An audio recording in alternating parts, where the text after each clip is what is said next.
میاں بیوی کا 90% رشتہ احساس، عزت اور رومانس پر منحصر ہوتا ہے۔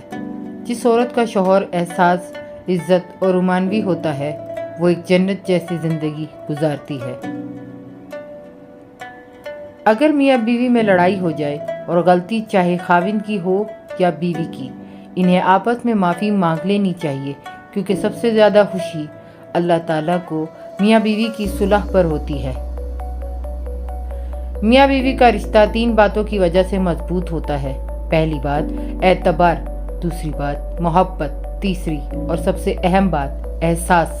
اگر ان تینوں میں سے ایک بات بھی آپ کے رشتے میں نہیں ہے تو یقین مانیے آپ کا رشتہ بالکل کھوکھلا ہے۔ میاں بیوی کا رشتہ اتنا میٹھا ہے کہ اگر کوئی ایک بیمار ہو جائے تو دوسرے کی راتوں کی نیندیں اڑ جاتی ہیں اور اپنی جان کی پرواہ کیے بغیر